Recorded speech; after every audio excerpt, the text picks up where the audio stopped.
नमस्कार, घटना चक्र बुक वीडियो के इस शैक्षणिक मंच पर आपका स्वागत है।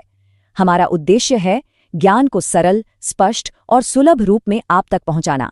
आइए आरंभ करते हैं अध्ययन और सफलता की इस यात्रा को। सोचिए, जब कोई बहुत बड़ी आपदा आती है तो पूरी दुनिया मिलकर उसका सामना कैसे करती है। आज हम संयुक्त राष्ट्र की इसी सफर को समझने की कोशिश करेंगे। एक ऐसा सफर जिसने आपदाओं से लड़ने के हमारे तरीके को हमेशा के लिए बदल दिया। तो असल सवाल ये है कि जब कोई आपदा इतनी बड़ी हो कि किसी देश की बस से बाहर हो जाए तो फिर कौन आगे आता है, कौन जिम्मेदारी लेता है? इसका जवाब एक बहुत बड़े ग्लोबल प्लेयर से जुड़ा हुआ है, और वो प्लेयर है संयुक्त राष्ट्र यानी द यूनाइटेड नेशंस।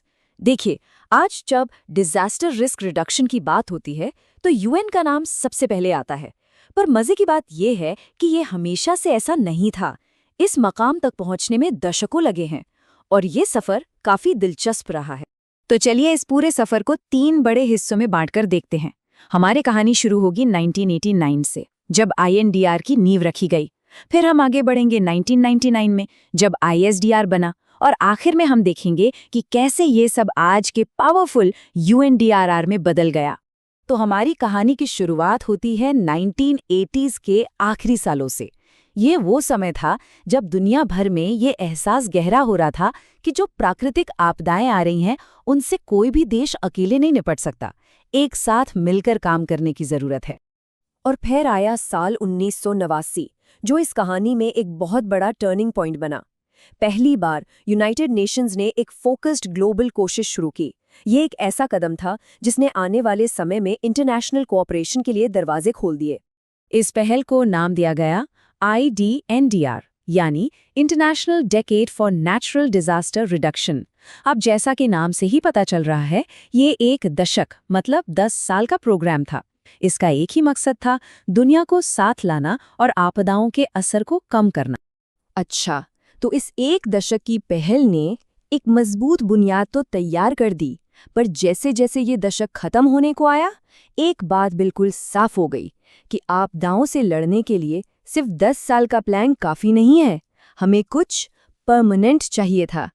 और बस 1999 में वो बड़ा बदलाव आया भी। अब हम एक लिमिटेड टाइम वाले दशक से आगे बढ़कर एक परमानेंट रणनीति या स्ट्रैटेजी की तरफ चले गए। ये सच में एक बहुत बड़ा कदम था। इससे पता चलता है कि दुनिया अब इस मुद्दे को एक लॉन्ग टर्म कमिटमेंट की तरह देख रही थी। इस नई स्ट्रैटेजी को नाम मिला ISDR, यानी international strategy for disaster reduction. इसने क्या किया? इसने IDNDR वाली बुनियाद के ऊपर एक ज्यादा बड़ा और मजबूत ढांचा खड़ा कर दिया, जो लंबे समय तक चल सके। तो अब आते हैं आज के समय पर।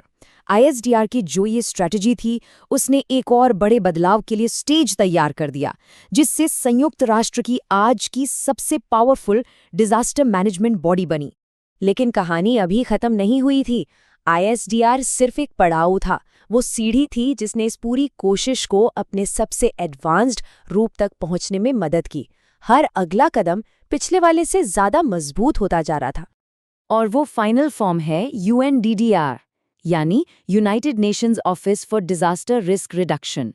ये कोई स्ट्रैटेजी या दशक नहीं, बल्कि एक पूरा का पूरा डेडिकेटेड UN ऑफिस है, जो आज दुनिया भर में इन सभी कोशिशों को लीड कर रहा है।